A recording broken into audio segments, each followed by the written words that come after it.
UP विधानसभा का special session, क्या महिलाओं के लिए नया युग शुरू? योगी आदित्यनाथ का बड़ा हमला, कांग्रेस और एसपी पर गंभीर आरोप, महिला आरक्षण पर सियासत तेज, कौन सच में महिलाओं के साथ? गिरगिट की तरह रंग बदलती है एसपी, सीएम योगी का बड़ा बयान, क्या यह फैसला बदलेगा यूपी की राजनीति का पूरा समीकरण?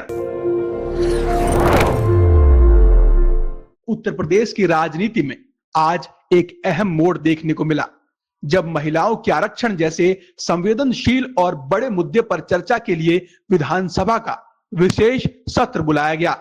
और इस दौरान योगी आदित्यनाथ ने सदन को संबोधित करते हुए इसे राज्य की आधी आबादी को समर्पित बताया। साथ ही उन्होंने यह स्पष्ट किया कि महिलाओं की सुरक्षा और सम्मान उनकी सरकार की सर्वोच्च प्राथमिकता है।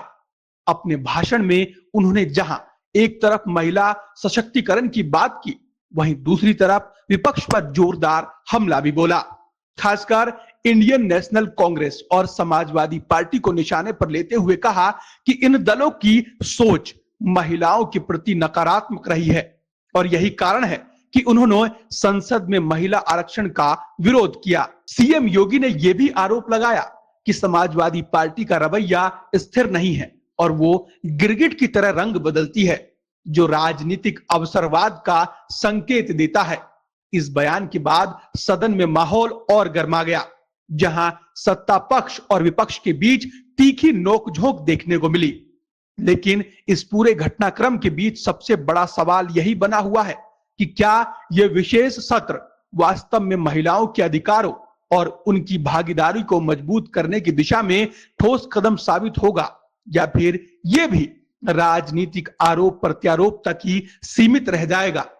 विशेषज्ञों का मानना है कि महिला आरक्षण जैसे मुद्दे पर गंभीर और व्यापक चर्चा की जरूरत है, क्योंकि यह केवल राजनीतिक प्रतिनिधित्व का सवाल नहीं, बल्कि यह सामाजिक बदलाव और बराबरी की दिशा में एक महत्वपूर्ण कदम है।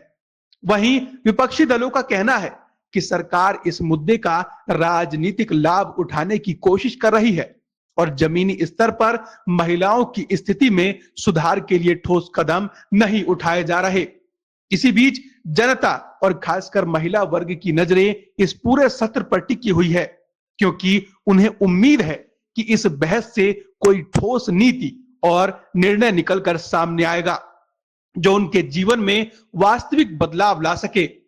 कुल मिलाकर यूपी विधानसभा का यह विशेष सत्र केवल एक औपचारिक प्रक्रिया नहीं है, बल्कि यह उस दिशा का संकेत है जिसमें राज्य की राजनीति और समाज आगे बढ़ रहा है। जहां एक तरफ महिला सशक्तिकरण की बात हो रही है, वहीं दूसरी तरफ राजनीतिक टकराव भी अपने चरम पर है और यही द्वंद्व इस पूरे मुद्दे को और भी ज्यादा महत्वपूर्ण बना देता है।